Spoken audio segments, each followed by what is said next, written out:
विशाल और हरे भरे जंगल में जहाँ ऊंचे ऊंचे पहाड़ और शांत नदियां थीं, वहाँ एक बहुत घमंडी बब्बर शेर रहता था।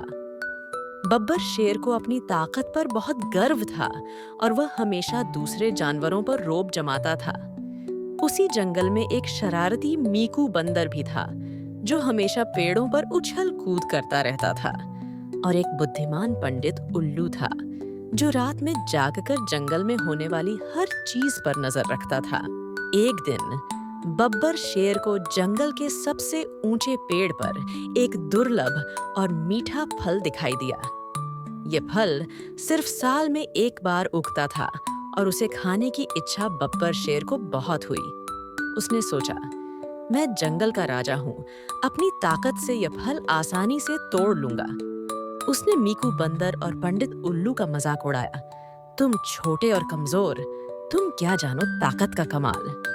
बब्बर शेर ने पेड़ पर चढ़ने की कई कोशिशें की, लेकिन वह बहुत भारी था और उसकी पकड़ अच्छी नहीं थी। हर बार वह फिसलकर नीचे आ जाता था। वह थक गया और उदास होकर पेड़ के नीचे बैठ गया। मीकू बंदर ने बब्बर शेर को परेशान देखा।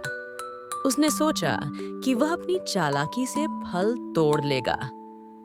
मीकू बंदर तेजी से पेड़ पर चढ़ा, लेकिन जैसे ही वह फल तोड़ने वाला था, एक बड़ा सांप उसकी ओर फुंकारा। मीकू बंदर डरकर तुरंत नीचे कूद गया। तभी पंडित उल्लू, जो सब कुछ देख रहा था, नीचे आया। उसने बब्बर शेर और मीकू बंदर को निराश देखा। पंडित उल्लू ने कहा, बब्बर शेर, मीकू बंदर, घमंड और तेजी हमेशा काम नहीं आते।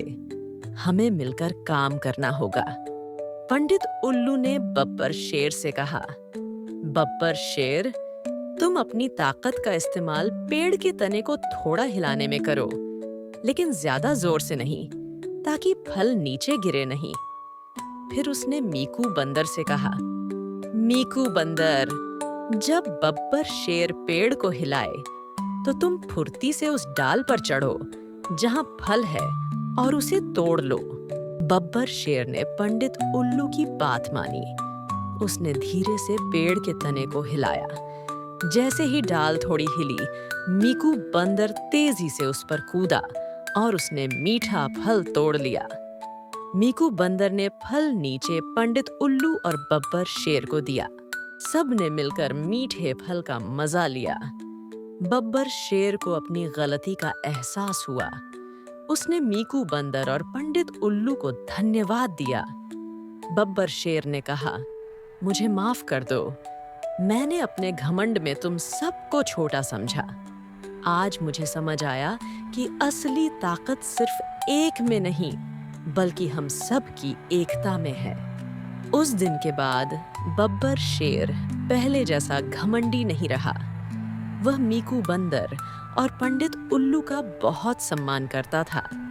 जंगल के सभी जानवर अब मिलजुल कर रहने लगे और समझ गए कि हर किसी में कोई खास गुण होता है, जिसे मिलकर इस्तेमाल करने से ही सच्चे सुख की प्राप्ति होती है। घमंड हमेशा बुरा होता है और हमें मुसीबत में डाल सकता है। हर किसी में कोई खास गुण होता है, चाहे वह कितना भी छोटा क्यों ना हो, और उसकी मदद काम आ सकती है। एकता में ही शक्ति है। मिलकर काम करने से बड़ी मुश्किल भी हल हो जाती है।